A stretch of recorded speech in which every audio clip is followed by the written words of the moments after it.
Joining us now on the Fan Guest Hotline, powered by Gruber Law. One call, that's all. She is another one of our best friends. Camille Davis in the house. Camille, how are you? I'm doing good on this Monday. It's a perfect weekend, Mitch, when the Packers have already won. You get to just watch football. You get to hate watch some teams. Yes. It's a perfect weekend. Perfect weekend. We talked about it a little bit in the first segment. I like at noon, and I think I tweeted it out at 11:59. I took a picture of the countdown on the Red Zone channel. I said, it was a minute and 36 seconds to go or whatever. I said, I said exactly that. Packers already won. We got the Red Zone channel all day, switching back and forth between Red Zone and the Brewers game. And if I needed to focus on the Lions Bears for a second, I could do that too. What a wonderful Sunday, Camille. Truly. And it was nice outside too. Like I went out, had a little walk, came back, watched football all day, had to get the exercise in before being on the couch for like 10 straight hours and just consuming that's smart. Football and basketball and all kinds of stuff. Yeah, I usually get to the gym earlier on Sunday, but I didn't, and so I had to go later in the afternoon, and I was definitely dragging after, again, sitting still for like 4 hours, and then I was like, luckily my daughter, who she's the athlete, she was like, "Dad, we got to go to the gym today." I was like, "You're right, we do." Yes, yeah, for sure. So I mean, let's start with the Packers, because it was a great win Thursday night. It was a great message. And as we saw from this weekend, Philly sends a message, but the Bears and the Vikings, probably who we thought they were. So from a Packers perspective, what impressed you the most Thursday night against Washington? That the defense stepped up to the charge again. Like the Lions defense or offense is challenging for sure. And we saw how that defense responded. Now you're going up against a Commanders team where you have a quarterback that is a rushing risk.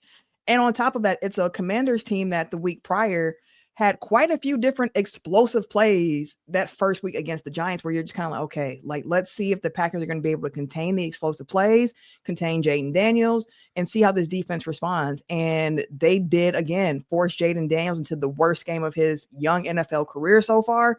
And I was just impressed with the cornerbacks, the pass rush, like the entire operation of the defense impressed me, especially like a Keyshawn Nixon with 5 pass breakups in that game against the Commanders. There were so many questions about the secondary. And there are still some questions that they're going to have to answer those test questions to. But what we saw on Thursday just continued the hype train of this Packers team could be special. Yeah. And I think that's the question everybody's asking today. That is the question of the day. Are the Packers the best team in the NFL? Are they the best team in the NFC? Is anybody else sending a message 2 weeks into the season like the Packers are? And I think my big thing is, man, I've been saying this for years. Who you are in November and December is not who you are in September and October. And it's as excited as I am today as a Packers fan, it's great. Let's enjoy it. Let's enjoy this ride. But we have no idea what these teams are going to look like 3 months from now. So let's not set up expectations for 5 of those last 7 games in the division plus Denver and Baltimore. Let's not set up expectations for playoffs and Super Bowl. Let's enjoy what's going on right now. And obviously with Cleveland coming up, let's not look ahead. Let's take care of Cleveland, right? Yeah, absolutely. Because that could be a trap game, especially knowing that you have Dallas the week after Cleveland, right before your bye week. So you got to take it all day at a time. And we've heard the locker room before say, we don't listen to outside noise when it's bad or when it's good. You have to kind of try to stay even. It is a long season. And we know injuries are a feature, not a bug of football. So they're going to occur. We saw them have to overcome some injuries already in week 2 of the NFL season. The offensive line is a little shaky right now, Camille. Yeah. So again, it's cool to be excited about where you're at right now. But to your point, who you are in September does not mean that's who you're going to be come December and January. And I think those who are old enough to remember the last Super Bowl run, 15 years ago now, which is crazy that was 15 years ago, of how that team really started clicking in November, December, where you're seeing it hey, this Packers team might be able to make some noise in the playoffs, then come to playoff run and you see what they do. So it's a long season. Take everything we got at a time, but also take joy in the fact that you can look down the rest of the division right now. But just beware if you give it out, if things turn and other teams start dishing it, it's all fair game. I've not had the opportunity to meet him yet, as I know many of us have not. But Micah Parsons has done nothing but impress, both on the field, but also in the locker room, also, behind the microphone, the things he said. And I kind of feel like he's the type of guy who's going to lead the charge this week in not looking past Cleveland. And I think part of that is obviously the focus and the camaraderie he's finding in that locker room. At some point, we will have to take our power of friendship blue and yellow shirts for the Brewers and maybe get some green and gold power of friendship ones as well. But I do wonder if there's a little piece of Micah Parsons that sees that Myles Garrett already has 3.5 sacks on the season and says, hey, we can't take these guys lightly. I know how disruptive Garrett is. I got to catch up to him. And we as a team need to focus on this game. Yeah, I mean, this is a team that seems focused on just getting those wins. Even in week 1, I saw like the sideline footage, and I forget who it was that was talking to Josh Jacobs, but they were like, we're going to get you going soon. We're going to get you going, we get you going.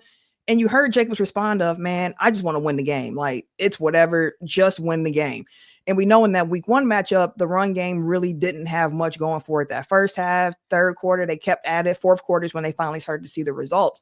Yep. And I think that mentality is one that this entire team shares now of, hey, we know we're still the youngest team in the NFL, but we're young with experience. We've had the highs of a playoff win that felt really good, in Dallas. We've also felt the lows of the disappointment of losing to a San Francisco, of a Philly, over the last 2 years as well. And you bring in Micah Parsons, who's really thirsty for those playoff victories, for that type of success. I think you just have a group of guys that's like, we want to win. I think I've been saying like Micah Parsons feels like the cherry on top of what this team needed for energy. But even before the trade, it felt like this defense, this team just had a different mindset heading into the season. So if they are who we think they are, this week 3 matchup against the Browns won't be a trap game. It'll be another example of a professional team coming out and getting a professional win.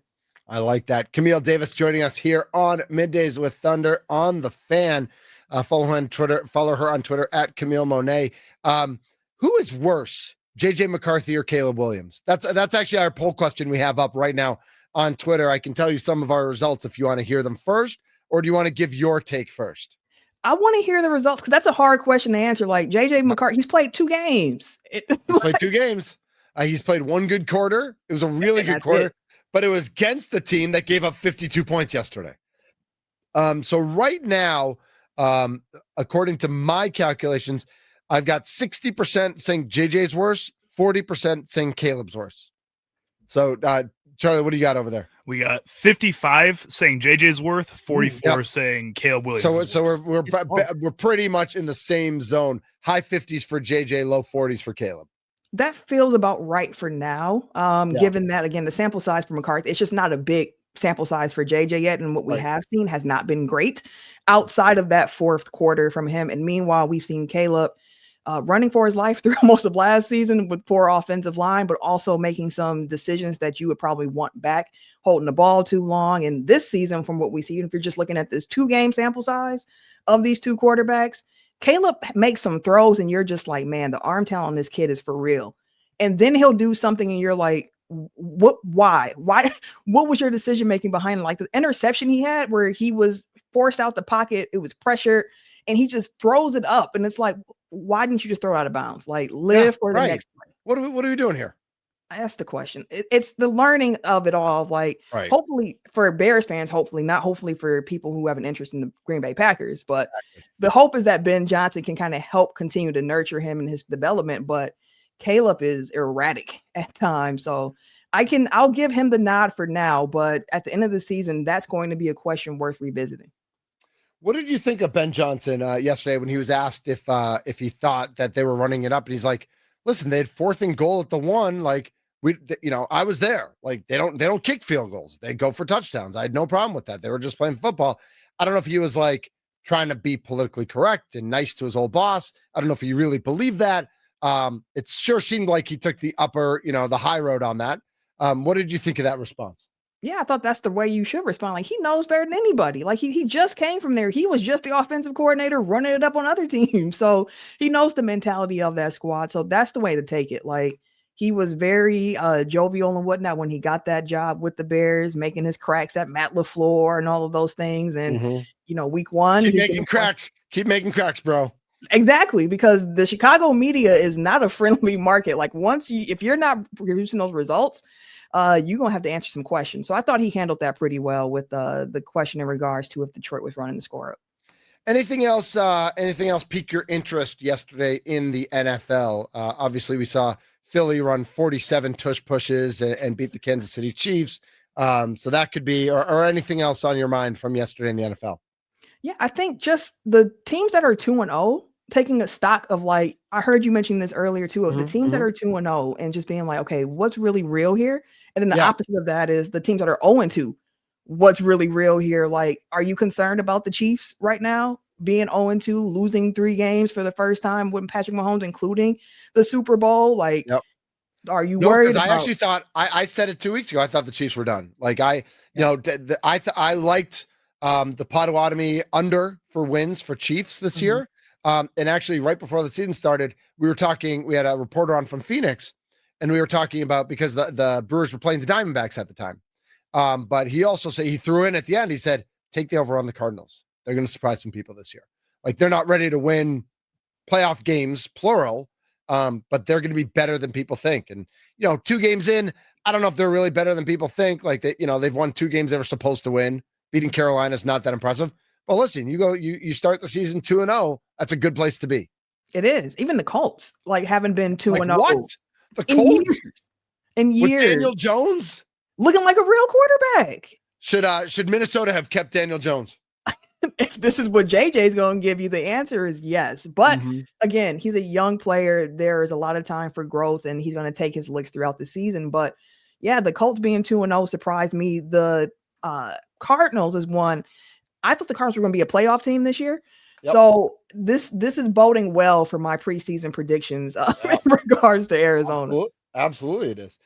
Camille Davis joining us here on the Fan 1250 AM 105.7 FM, the Fan, free on the Odyssey app and on the iHeart app as well. She joins us pretty often throughout the days on our local programming, talking Bucks, talking Packers. We're trying to get her to talk a little more Brewers. We're trying to get her excited. Trying. Right. It's exciting right now. The Brewers still the best record in baseball. Listen, just because I don't watch baseball often does not mean I love the Brewers. When I saw the video too of the letter that Bob Uecker had. Yeah, we're gonna be playing that later in the show too. Yep. Like, how could you not? Like, that's the thing about sports in general, not just why, sports. Camille, why did you come to my house and just decide to cut onions out of nowhere? Like, right. I wasn't even planning to cry. And like all of a sudden you came over and you were cutting onions. And I'm like, well, I guess I'm crying now. We might as well watch Pat Murphy, right? Exactly. So like, it's a beautiful thing. Like, I'm all for the Brew Crew. And once the playoffs actually get underway, that is when I will watch most of the games. 162 games. That's a lot, especially when I'm also got basketball and I got. Well, I was going to say 82 games is a lot. Yeah. And well, we saw over the last couple of weeks, it's not just 82 games. Because EuroBasket and Euro hoops and all that was going on. How much of that did you take in? And obviously Giannis became a pretty big story, both of like performing amazingly on the court and also maybe a little budding rivalry with Mr. Houston. I know that's right. I watched every game actually, except for that game against Turkey when they got blown out with Singh. What happened? Maybe it's my fault. Turkey it could be Camille, you did not do your job. That's the one game. The one I didn't watch live, and I came back and said, "Oh my goodness!" Got blown out by Turkey. Yeah, that's the one. But I did watch the Finland game, the bronze medal game, in its entirety. That was one where it felt comfortable until the end, when Finland just had a crazy comeback, and it came down to the very last shot in that game. And ultimately, I'm really happy for Giannis, for Thanasis, for Kostas, for the entire Antetokounmpo family. I know some people took exception of Giannis saying that was the greatest accomplishment of his career, winning that bronze medal for Greece, but I get it. He mentioned when he won a championship in Milwaukee that part of why he loved it so much was because it unified thousands of people in the city, in the region, and he saw 80,000 people outside at the Deer District. We all remember that scene. Thousands. And for him to do this for Greece, where now he's not with just thousands of people, but it's millions. It's an entire country. Yeah. He said it was like he had 12 million people who are on his shoulders, and he just wanted a medal. Here, let's listen to what Giannis said. Thank you so much for the support. Without them, this is not possible. They've supported this team through ups and downs. We did it. This is one of the biggest probably accomplishment that I've ever accomplished as an athlete. I know I've won an NBA championship, but there's no feeling like representing your national team and representing 12 million people that breathe and live this national team. So this is probably the greatest accomplishment I've accomplished so far in my life. Listen, I know Bucks fans want to say, "Oh, we gotta win our playoff." It's been too long since we won a playoff round, and we need you focused on the Bucks. Man, if you don't love the spirit and the emotion of Giannis and like what his national pride.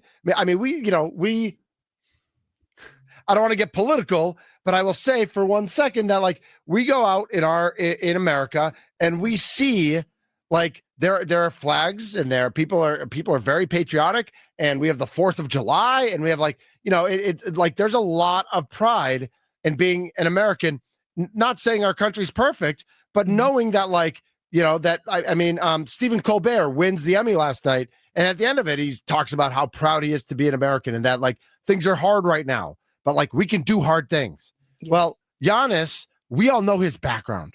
Like we all know what it was like for him growing up in Greece, being an other, not, being an illegal immigrant or a child of an illegal immigrant, whatever that was.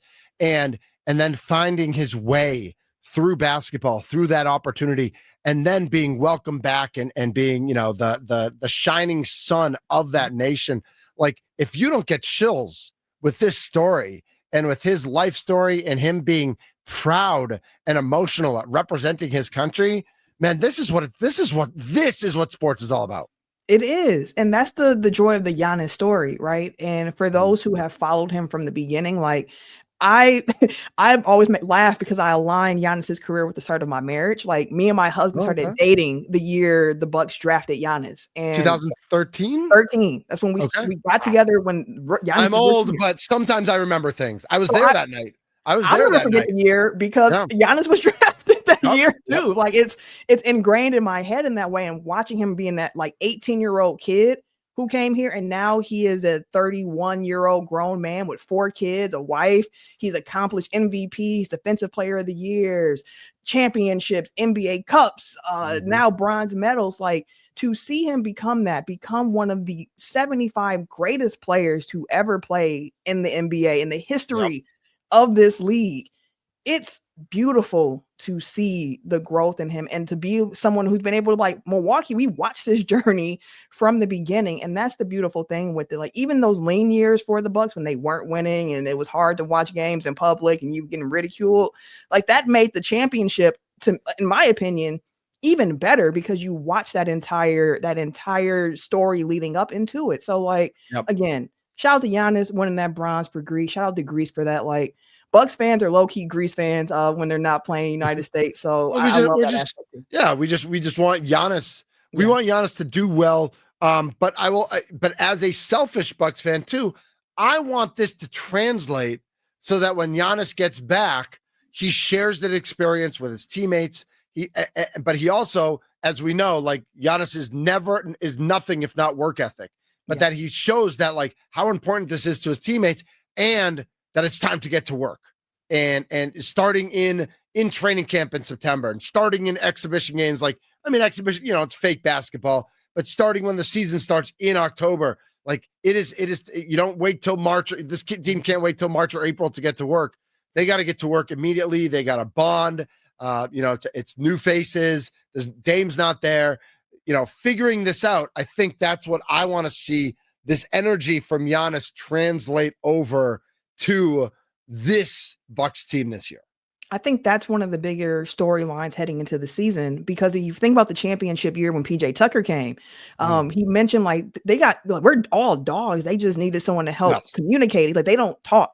Giannis doesn't talk. Chris don't talk. They just go out there and they play and they hope people follow their lead based on how they play.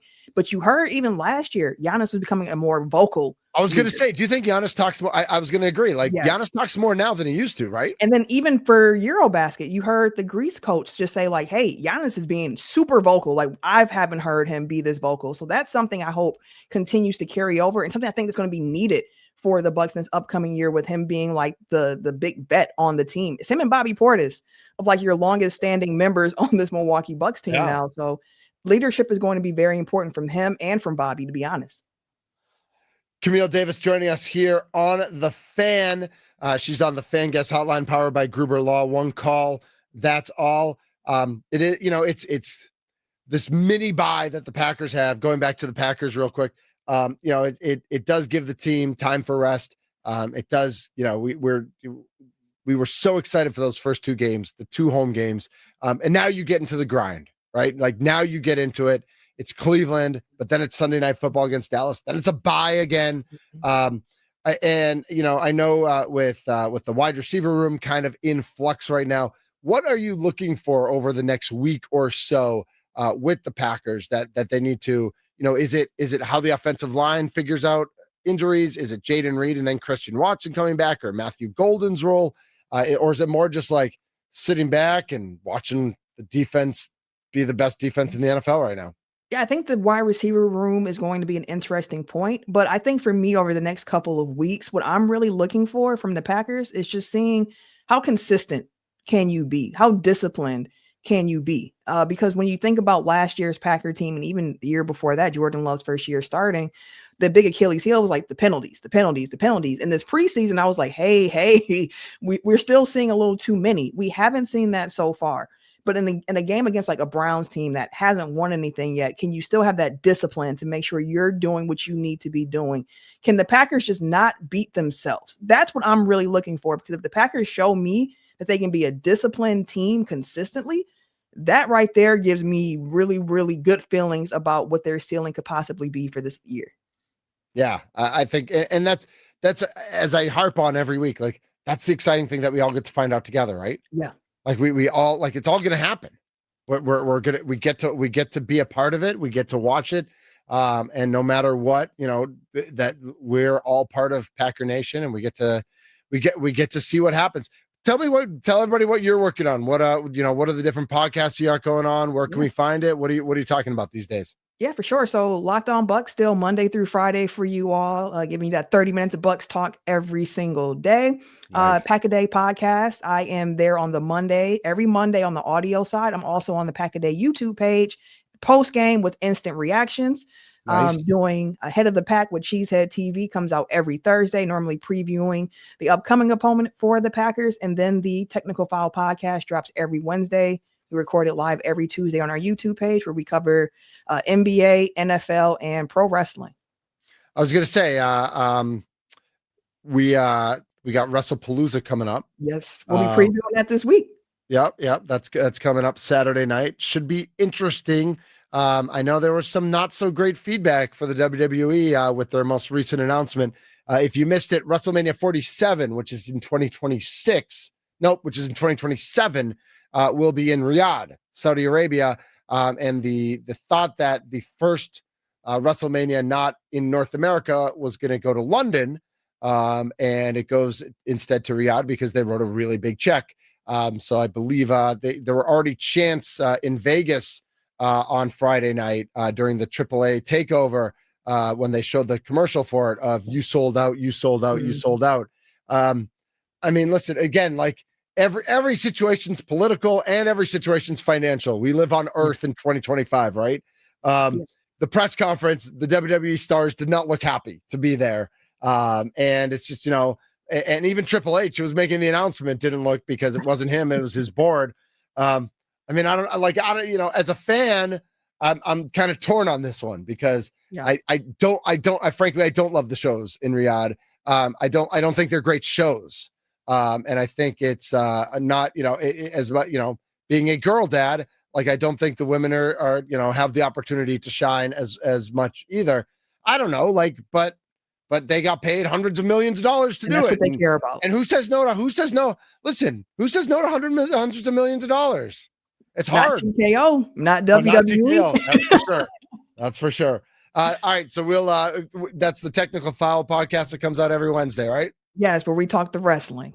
All right, so we will. I'm sure there'll be some reaction to that, and of course, looking ahead to Cena and Lesnar among other matches. But I think we're all excited for Cena and Lesnar Saturday night in Indianapolis. Any party you want to drive down to Indianapolis Saturday?